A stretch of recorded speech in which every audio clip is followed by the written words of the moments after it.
मेंढर और राजौरी क्षेत्रों में मोर्टार और भारी तोपखाने का इस्तेमाल किया जा रहा है।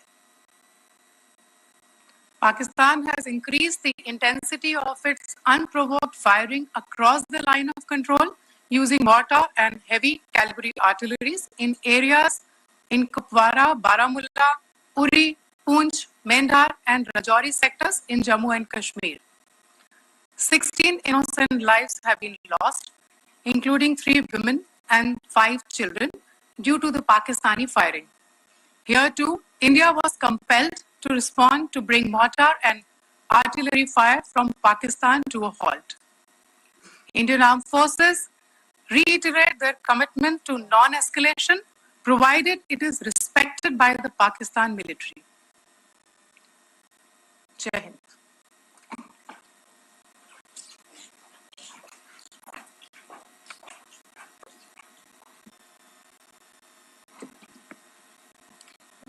Thank you.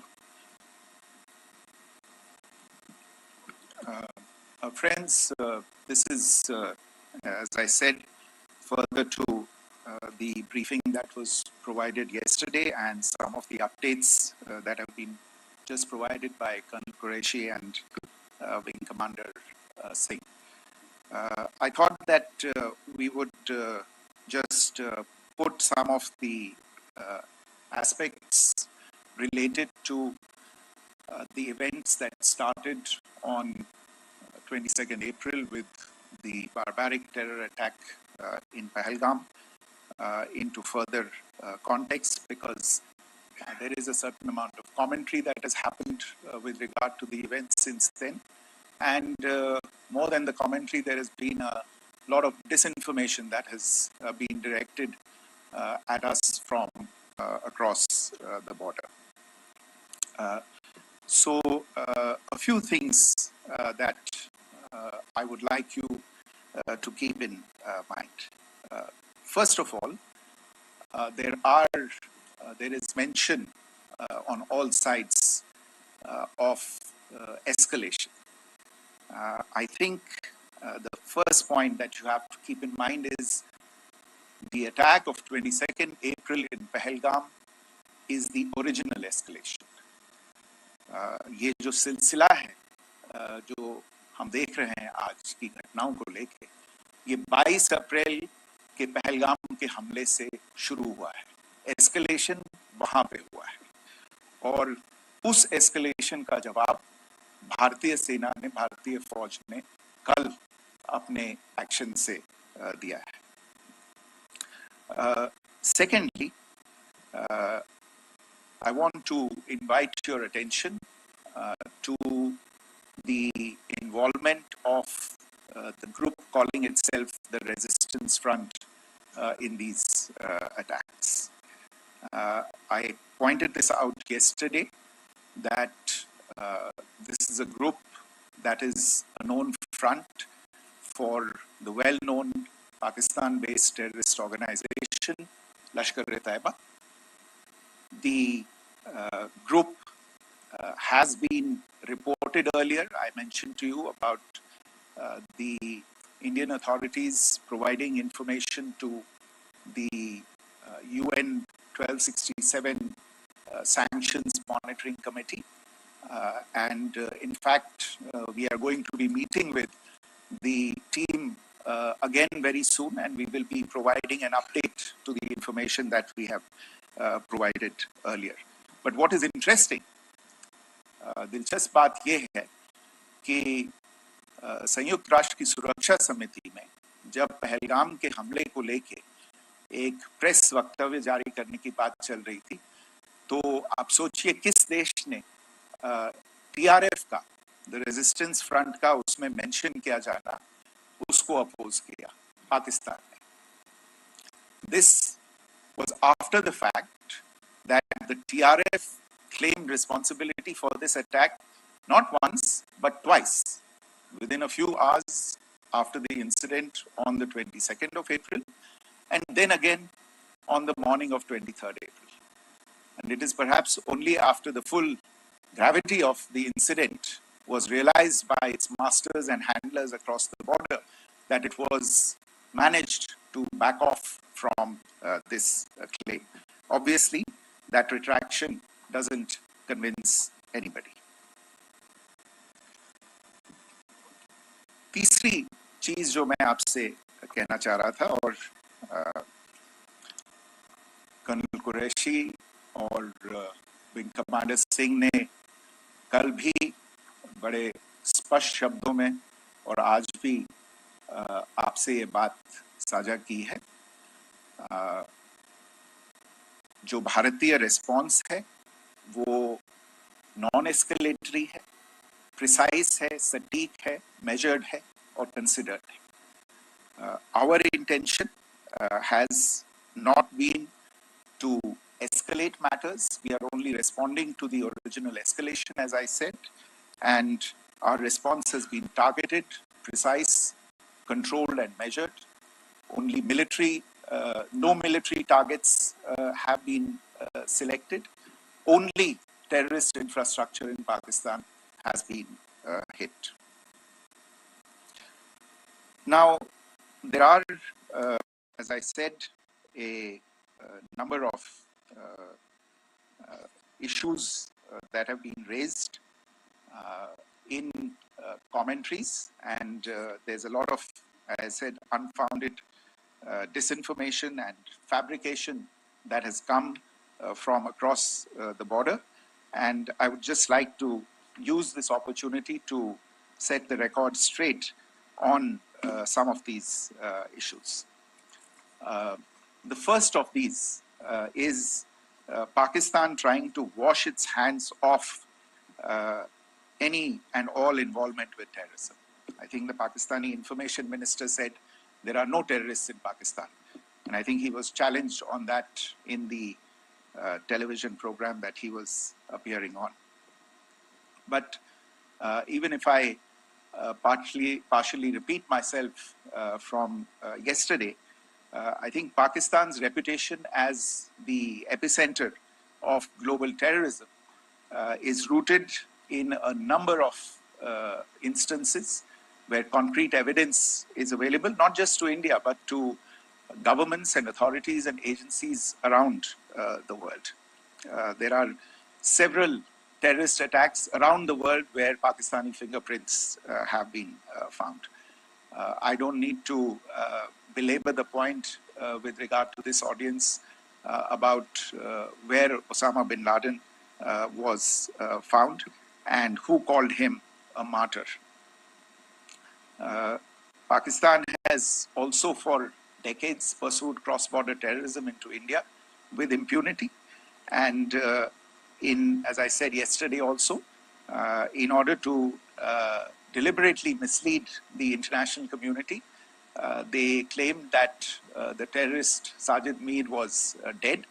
They came under pressure, and Sajid Mir was then brought back to life, arrested, and is now apparently in Pakistani custody. Pakistan is also home to a very large number of UN proscribed as well as UN proscribed terrorists, as well as terrorists proscribed by a number of other governments in the world, including, of course, the Lashkar-e-Taiba and the Jaish-e-Mohammed, as well as their leaders, Masood Azhar and Hafiz Mohammed Saeed.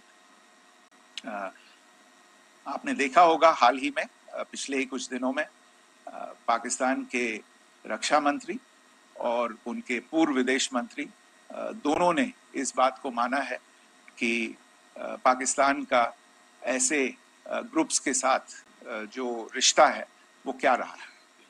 Both the defense minister and the former foreign minister of Pakistan, I think they've done a more eloquent job of this than I could ever do in terms of describing their country's implication in international terrorism and their involvement in housing these kinds of groups. दूसरा जो विषय है वो है पाकिस्तान का जो एक दावा है कि एक इंटरनेशनल impartial investigation होना चाहिए, एक joint investigative committee होनी चाहिए. These calls for jointly investigating this heinous and barbaric attack in Pahalgam. Again, I think you know the history well on this. You know the track record well, and it is not a bright track record insofar as Pakistan is concerned. In fact, in the pursuit of justice for the victims of multiple terrorist attacks, whether it be Mumbai in 2008, in Pathankot in 2016, or many others. But in particular for these two attacks, India had offered to cooperate. India provided forensic evidence and urged Pakistan to bring the perpetrators of these attacks to justice. We, in particular with regard to the Mumbai attacks of 2008, where a Pakistani Lashkar-e-Taiba terrorist was captured alive, India provided extensive information and evidence related to the involvement of Pakistani terrorists in this attack. Cases were registered, but you are all aware that these cases have not progressed despite the formation of judicial teams, etc. And Pakistan has consistently stonewalled all efforts to move the investigation along. In fact, with regard to the Pathankot attack as well, a joint investigative team was formed. We gave access, unprecedented access, I should say, to Pakistani team to the site of the attack. Details of call records data and DNA, etc., were shared with Pakistan. We had shared with them details related that we had been able to access to the addresses of terrorists. We presented evidence against the office bearers of Jaish-e-Mohammed who had conspired in the attack, and the handlers of the terrorists who facilitated them and guided them in. But there has been no movement on this. So in all of this, I think the experience has not been positive, and it certainly doesn't give us the confidence now to take at face value Pakistani assertions of wishing to participate in a joint investigation. These are just delaying tactics. These are just stonewalling tactics. And in fact, there is reason to believe that Pakistan uses the evidence that we provide only to cover its tracks and, in fact, defend the terrorists who we are looking for and obstruct the path of investigation. A third point that I wanted to address was the claim that only civilians were killed in the strikes on the 7th of May. We have made the point very clearly that all attacks on the morning of 7th May were against carefully selected terrorist infrastructure, terrorist targets. It is not clear to us, in fact, seeing some of the coverage of the after effects of these strikes, including the funerals for the terrorists that are held yesterday. I think a lot of you have seen the reports and the coverage on media. If only civilians, if any civilians were killed in these attacks, I wonder what message this picture actually sends to all of you. This is a question that is worth asking. It's also odd that the funerals of civilians are carried out with the coffins being draped in Pakistani flags and state honors being accorded. As far as we are concerned, the individuals eliminated at these facilities were terrorists. Giving terrorist state funerals may be a practice in Pakistan. Doesn't seem to make much sense to us. Pakistan has also claimed that India deliberately attacked religious sites. This is completely false again. I have made it clear that the targets were terrorist infrastructure, terrorist facilities, and locations connected clearly with incidents of cross-border terrorism into India. And it is in fact Pakistan that is misusing religious sites as a cover to in fact radicalize, direct and indoctrinate and train terrorists. In fact, contrary to what Pakistan is claiming, yesterday Pakistan launched a targeted attack on the Sikh community in the state of Jammu and Kashmir, hitting Gurdwara in Poonch and the homes of Sikh community members, which came under attack. And we know that at least 3 individuals were killed in that particular attack. Pakistan is also making attempts to, in fact, just to add to this point, the retaliatory action that Pakistan has taken, in fact, is impacting civilians. I showed you the picture of the Gurdwara and the Sikh community members who were killed in this. There are other civilians also who've been killed and injured in these attacks. In fact, since yesterday morning, a total of 16 civilians have been killed and 59 others have been injured in the attacks by Pakistan. Not only this, Pakistan is also making attempts as part of its disinformation campaign to paint our action with regard to cross-border terrorism through the communal angle. If that is the issue, then I think I can do no better than to cite or point you in the direction of the Pakistan Army Chief's speech of 16 April 2025. I think that is the last word in communal rhetoric. And in the Pahalgam attack itself, you are aware of the kind of religious profiling that was done there. And perhaps there is a linkage between these two events. I can only say that these nefarious designs will not be allowed to succeed in India.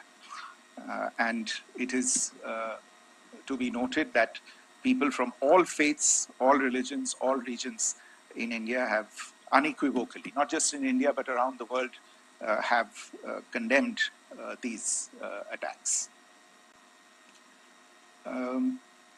The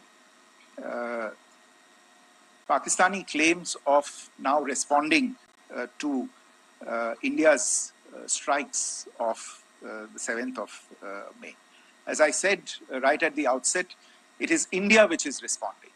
The original escalation was by Pakistan on the 22nd of April. We are the ones who are responding to that escalation with the action that was taken yesterday morning. And again, I would like to emphasize that the action was restrained. It was directed towards non-civilian, non-military targets and confined to terrorist camps. And again, as we have been saying since yesterday, any further action by Pakistan, some of which we are seeing today, is nothing but escalation by Pakistan now, once again, and will be responded to and is being responded to appropriately. One point that I wanted to also address was the allegations to the targeting of a dam, the Neelam Jhelum project in Pakistan-occupied Kashmir. I want to say that this is an absolute and complete fabrication and a blatant lie. India has targeted only and only terrorist infrastructure, and the details of that terrorist infrastructure, together with the locations, were shared with you yesterday by Colonel Qureshi and Wing Commander Singh. I should note that if this kind of a claim is a pretext for targeting Indian infrastructure of a similar nature, Pakistan will be entirely responsible for the consequences that will undoubtedly follow. Finally, I want to address the some issues that have been raised related to the Indus Waters Treaty and the disinformation that has been raised in regard to that as well. The fact is that there have been fundamental changes in the circumstances in which the Indus Waters Treaty was concluded, and they call for a reassessment of the obligations under the treaty. Over the last year and a half to 2 years, India has been in communication with the government of Pakistan. We've sent several notices to them requesting for negotiations to discuss modification of the treaty. India has for 6+ decades now honored the treaty, even during periods when Pakistan imposed multiple wars on us, and even when relations were adversarial. Pakistan is the one that has been acting in violation of the treaty, deliberately creating legal roadblocks in India exercising its legitimate rights on the Western rivers. Any projects that India sought to build on the Eastern rivers, and even on the Western rivers, which we are allowed to by the treaty, were always challenged by Pakistan, thereby hampering our rights to utilize our legitimate waters under the treaty. In fact, if you see, the preamble of the treaty itself states that the treaty was concluded in a spirit of goodwill and friendship. Mark those words, concluded in a spirit of goodwill and friendship. ये भारत का धैर्य और भारत की सहनशीलता है जो 65 साल से हम इतनी प्रोवोकेशन के बावजूद इस ट्रीटी को निभा रहे हैं. However, as has been made clear earlier as well, Pakistan has not responded to our requests to enter into negotiations for a reassessment of the obligations under the treaty. A number of conditions have changed. This is a treaty that was based on the engineering techniques of the 50s and the 60s. We are living through the first quarter of the 21st century. Technological changes and technological advancements have to be taken into account. There are demographic changes. There are climate changes that have taken place. There is the imperative of clean energy. And of course, the terrorism that Pakistan has wreaked in the state of Jammu and Kashmir itself has hampered India's ability to exercise its rights under the treaty. Pakistan's persistent refusal to respond to our requests to enter into government-to-government negotiations on the modification of the treaty is, in a sense, itself a violation of the treaty. And therefore, India has taken the step of putting the treaty in abeyance until Pakistan abjures irrevocably its support for cross-border terrorism. Maybe I'll stop there. I mentioned earlier yesterday as well that this is an evolving situation.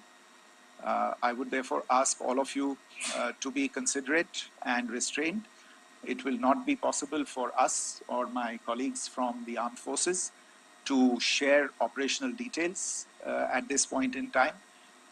Beyond that, if you have any questions, may I have time for only a few, and I'll try to answer those questions.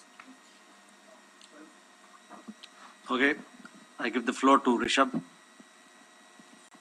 On Secretary, good evening. This is Rishabh from Times Now. I just wanted to understand, as per the press release that has been released earlier today, it says that we have successfully hit at the air defense of Lahore. Does it give our forces a better chances if in case of further escalation? And are there other air defense places as well at strategic location that were targeted? Rishabh, you are violating the first rule that I set out at the end of my remarks. The press release that has been issued by the Ministry of Defense today speaks for itself. It is related to operational matters. It's been released by the Ministry of Defense. As more information becomes available, it will be released at the appropriate time. Once again, please don't go into operational details at this point in time, because this is a constantly evolving situation. Yeah, go ahead. Foreign Secretary Smita Sharma, just wanted to ask, the Pakistani Minister Ishaq Dar in an interview has claimed that the national security advisors of India and Pakistan have spoken to each other, if you could confirm or deny, and is complete severance of diplomatic ties with Pakistan also on the table? I have no information with regard to contacts between the two national security advisors. Insofar as diplomatic relations are concerned, you've seen the steps that were announced in response to the following the meeting of the Cabinet Committee on Security on the 23rd of April. There are no further steps that are under consideration at this moment in time. Here, go ahead. Foreign secretary, मेरा नाम मनीष है, मैं TV9 Bharatvarsh से हूं, और आपने खुद ही बताया कि कितना मिस इन्फॉर्मेशन क्रॉस बॉर्डर से आ रहा है, बल्कि ऐसा लग रहा है जैसे पाकिस्तान के प्राइम मिनिस्टर और डिफेंस मिनिस्टर तक भी प्रोपेगेंडा करने में मिस इन्फॉर्मेशन में आ गए हैं। वो कई बार तो ये तक दावा करते हैं कि हम 3 राफेल हमने गिरा दिया, इतने हमने मिग गिरा दिए, और जब उनसे पूछा जाता है तो वो कहते हैं कि सोशल मीडिया में हमने ये सब चीजें देखी थी। तो अगर आधिकारिक तौर पर अगर आप कुछ कह सकें इस पर, ताकि उन्हें भी समझ में आए कि इस तरह के प्रोपेगेंडा नहीं चलने वाला है। देखिए, जब सही समय होगा तो आधिकारिक तौर पे इसके बारे में सूचना दी जाएगी, लेकिन जो आपका प्रश्न है कि प्रधानमंत्री और उप प्रधानमंत्री और विदेश मंत्री, उनके रक्षा मंत्री इस तरह की बातें कर रहे हैं, तो इसमें अचरज की कोई बात नहीं है। आखिरकार ये एक देश है जिसने अपना इसका जन्म लेते ही झूठ शुरू हो गया था। 1947 में जब पाकिस्तानी फौज ने जम्मू कश्मीर पे दावा बोला, तो उन्होंने किसी ऐसे वैसे व्यक्ति से नहीं, संयुक्त राष्ट्र से झूठ बोला कि हमारा कोई लेना देना नहीं है इससे, ये लोग जो गए हैं वो तो कबायली हैं। वो तो जब हमारी फौज वहां पे पहुंची और UN के लोग, संयुक्त राष्ट्र के लोग खुद वहां पे पहुंचे, उन्होंने देखा कि वहां तो पाकिस्तानी फौज घुसपैठ करके आ गई है, उसके बाद पाकिस्तान को मुंह की देखनी पड़ी और उनको मानना पड़ा कि हाँ, उनकी फौज वहां पे कुछ समय से पड़ी हुई है। तो ये जो यात्रा है एक तरह से 75 साल पहले शुरू हो चुकी है। तो I am not surprised that this kind of disinformation is being indulged in. Yeah. Siddhant. Sir, Siddhant from Beyond. Sir, we have seen a lot of negative comments coming from the Pakistani military of escalation. If tomorrow there is an escalation, there are strikes, we know one attempt has been thwarted, what will be the Indian response to those attempts of creating more escalation? Because it is looking like it's going towards more escalation. And my second question is, are any other world powers, essentially the P5 countries, the West Asian countries, reaching out to de-escalate the current situation? Look, on escalation, we've already made our stance clear. I mean, there are 2 basic points. First of all, it is Pakistan that escalated on the 22nd of April. We are only responding to that escalation. And then what we have said yesterday and what my colleagues have said today, that now, if there is an attempt at further escalation by Pakistan, it will be responded to in an appropriate domain. And therefore, the choice is entirely that of Pakistan to make. As to your second question, I don't think I can do better than to point you in the direction of the statements that are being made from practically every chancellery in the world and the sentiment that they are carrying. That sentiment essentially and for the major portion is support for the government of India in the context of the condemnation of the terrorist attack in Pahalgam on the 22nd of April. There is wide recognition of the government of India's right to respond to these attacks in self-defense, and of course a desire to ensure that there is not further escalation. I think these statements speak for themselves. Yeah. Sir, this is Mausami from India Today. Now, in the all-party meeting, we have learned that the defense minister has said that, in the operations in Sindoor, almost 100 terrorists were killed. Would we have any details about what is the number like, and also about if there were any big faces, masterminds, terrorist masterminds who were in fact killed? There is also a report that Masood Azhar's family's 10 members have been killed, and Rauf Asghar, who was actually the mastermind of Pulwama, he's also been badly, severely injured. I don't have information at this point in time to share with you on these issues. But as I said, I think, there is so much information out there on television, in the news media, in social media, that it sometimes looks like a long time has passed since this. Please understand that slightly over 36 hours only have passed since this operation was undertaken. Let's have some patience. Information will come out and will be shared in due time. Shruti. Thank you, Foreign Secretary. Shruti Ranjan from Bloomberg. Sir, could you give us any understanding whether India has moved the IMF or the World Bank to kind of, sensitize them about the the bailout that Pakistan has, and the kind of stuff that the Pakistan government is doing? Look, we have an executive director at the IMF. Tomorrow there is a meeting of the board of the IMF, and I'm sure that our executive director will put forward India's position. The decisions of the board are a different matter. The process through which they are made. But I think the case with regard to Pakistan should be self-evident to those people who generously open their pockets to bail out this country. And since you are from Bloomberg, I think you would have the data on how many IMF bailout programs have been, very good, thank you, have been sanctioned in the space of the last 3 decades. And I think you would also have an idea of how many of those programs have actually reached successful conclusion. Probably not many. So I think this is a decision that board members have to take by looking deep within themselves and looking at the facts. So we can, one last question, sir. Yeah. One last question.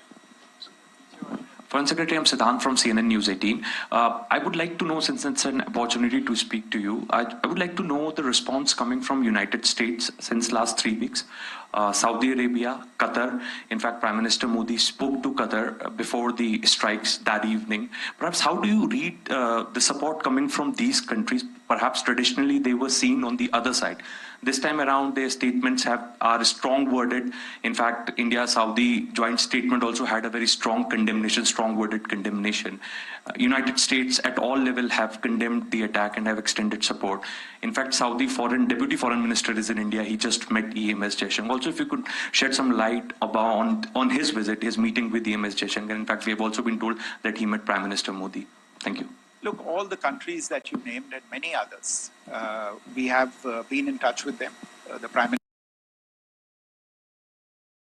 Minister has spoken to a large number of world leaders. A large number of world leaders have called him, as have called the External Affairs Minister. As we speak, there are conversations going on.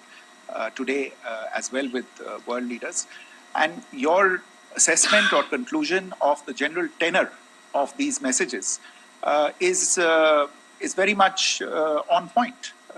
And I think this is a recognition of the fact, firstly, of the barbaric nature, the unprecedented nature and character and features of the attack in Pahalgam, and a recognition of India's right to respond to this, and also a recognition of the fact that in responding, we have been nothing but responsible and have done so in a restrained, in a measured, and in a non-escalatory manner. I think that counts for something. People have taken that into account, and that is what is explaining the kinds of reactions that we are seeing. And we appreciate the sentiments and the statements that have been made by the vast majority of world leaders. Yes, the Saudi Minister of State for Foreign Affairs is in Delhi. He had a meeting with the External Affairs Minister earlier today. I don't have further details at this moment, but if there are details, the ministry will share them at some point with you. Thank you. I think that's all we have time for today. We'll join you again soon. Thank you all. Thank you.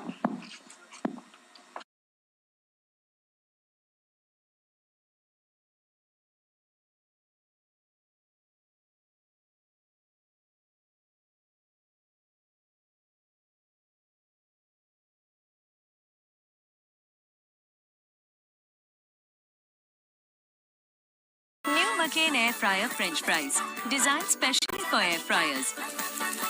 Air fry में McCain बनेगा, मजा बढ़ेगा. The nuclear option. There are people who are saying it's about time that denuclearization of Pakistan should happen. Of course, that's a long-term thing. But a rogue nation like Pakistan, who